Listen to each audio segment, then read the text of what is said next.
دوستو، اگر بات استاد کے مقام و مرتبے کی جائے تو جس طرح والدین کی عزت و تکریم اور ان کا ادب ہم پر فرض ہے، بالکل اسی طرح استاد کی عزت و تکریم اور ان کا ادب وہ بھی ہم پر فرض ہے۔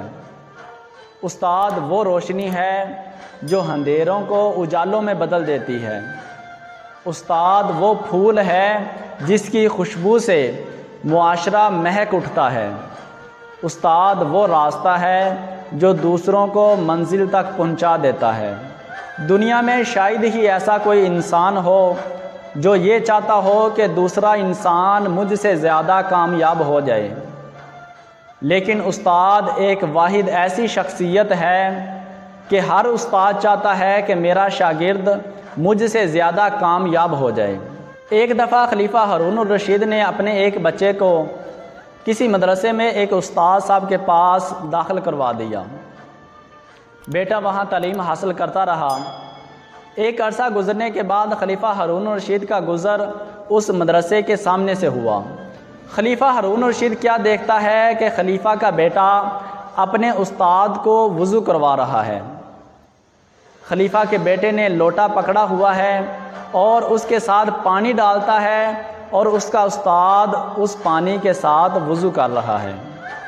جب خلیفہ ہارون الرشید کا بیٹا واپس گھر آیا تو خلیفہ ہارون الرشید نے کہا کہ بیٹا میں تم سے ناراض ہوں۔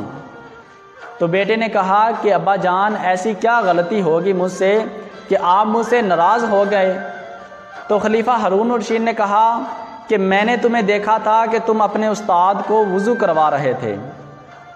تو خلیفہ کے بیٹے نے کہا کہ ابا جان یہ تو بہت اچھی بات ہے کہ میں اپنے استاد کو وضو کروا رہا تھا۔ تو خلیفہ ہارون الرشید نے کہا کہ بیٹا استاد کا حق تو یہ تھا کہ تم ایک ہاتھ سے پانی ڈالتا اور دوسرے ہاتھ کے ساتھ اپنے استاد کے پاؤں صاف کرتا۔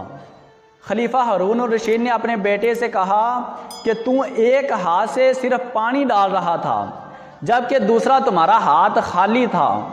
میں یہ چاہتا تھا کہ تم ایک ہاتھ سے پانی ڈالے اور دوسرے ہاتھ کے ساتھ اپنے استاد کے پاؤں صاف کرے۔ یہ ہے استاد کا مقام و مرتبہ۔ حضرت علی فرماتے ہیں کہ جس نے مجھ کو ایک حرف پڑھایا وہ میرا استاد ہے اور میں علی اس کا غلام ہوں اور وہ میرا آقا ہے۔ اور استاد کا مقام و مرتبہ اس سے بڑھ کر اور کیا ہو سکتا ہے کہ سرکار دو عالم صلی اللہ علیہ وآلہ وسلم نے ارشاد فرمایا کہ اللہ عز و جل نے مجھے اس دنیا میں معلم بنا کر بھیجا ہے۔